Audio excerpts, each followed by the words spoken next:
Hugo Ekitike à Arsenal, David. Attends, je reprends la photo parce que là, sinon, c'est dommage. Voilà. Hugo Ekitike à Arsenal, David. Est-ce que tu prends ou tu Bon, prends pas? ce serait extraordinaire pour Ekitike, si ça se confirme.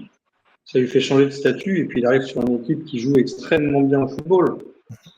Ce serait extraordinaire pour lui, ce serait incroyable comme rebond. Bon, déjà, il avait fait un très très beau rebond en Allemagne après son échec au PSG, mais là rentrer de revenir par la grande porte à Arsenal, qui est un des cadors européens, ce serait extraordinaire pour lui, pour l'équipe de France aussi, parce que c'est vrai que s'il est instauré vraiment en numéro 9, bah, il pourra occuper le même poste en équipe de France. Et pour Arsenal, c'est probablement une très bonne pioche aussi parce que ouais, le style de jeu d'Arsenal, c'est pas de jouer avec un pylône à l'avant, quoi. C'est de jouer avec un joueur technique et tout à fait ce profil qui est. Ok. Pour faire rapidement le profil, hein, ça on le fait vite fait. Mais c'est vrai que voilà, un joueur d'1 m 90, je crois, quand même assez rapide pour sa taille. Agile, dribbleur correct, un attaquant assez moderne. Hein. C'est vrai qu'il est un petit peu dans les, comment dire, dans les sphères, même si c'est pas du tout encore le même joueur. Mais voilà, que les Isaac, que les Benjamin Sesko, etc. C'est un peu ces joueurs-là, très grands, agiles avec le ballon, capables de prendre la profondeur, les espaces. Bon aussi en mouvement sans ballon, il arrive à se proposer. Surtout, c'est un joueur, et je comprends pourquoi Arsenal le prend. Et c'est parce que c'est un joueur qui presse, qui n'a pas peur de presser, d'aller chercher les balles, etc. Cette année, c'est 127 ballons récupérés, ballons grattés. Donc, franchement, pour un attaquant, c'est très, très solide. Je voulais dire quoi?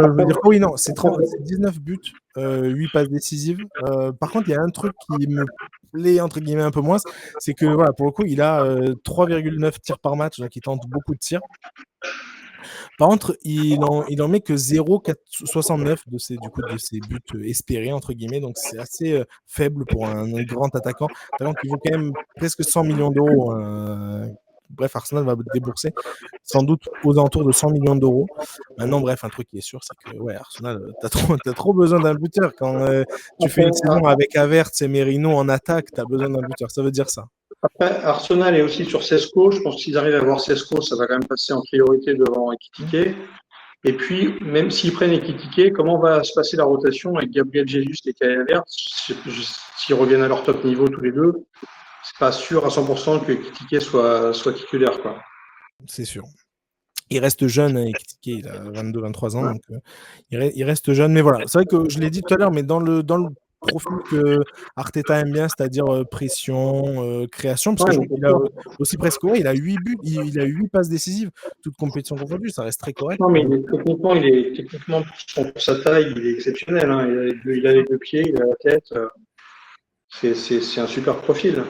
Surtout Voilà, avec un entraîneur comme Arteta. effectivement, hein, comme Mikel Arteta, ouais, tout à fait. Mikel Arteta, merci. Mikel Arteta, ouais. J'allais le dire. Je me suis voilà, ce serait extraordinaire pour lui, pour le joueur. Très bien. Pour le club, bah, ce serait un peu intéressant. C'est pas Non, combien mais il le paye. Hein. c'est pour ça, ouais, c'est clair. Non, mais on va pas se mentir, c'est vrai que pour le joueur, passer à ce niveau-là, c'est vrai que ce serait assez fou. Et puis pour le coup, c'est vrai que souvent on parle de Bundesliga, un championnat trop ouvert, où voilà, c'est facile, entre guillemets, de marquer beaucoup de buts, etc. Pour le coup, la première ligue pourrait lui convenir aussi, parce que ça reste un championnat ouvert où les équipes jouent le jeu. Donc il y aura des espaces, à prendre dans le dos.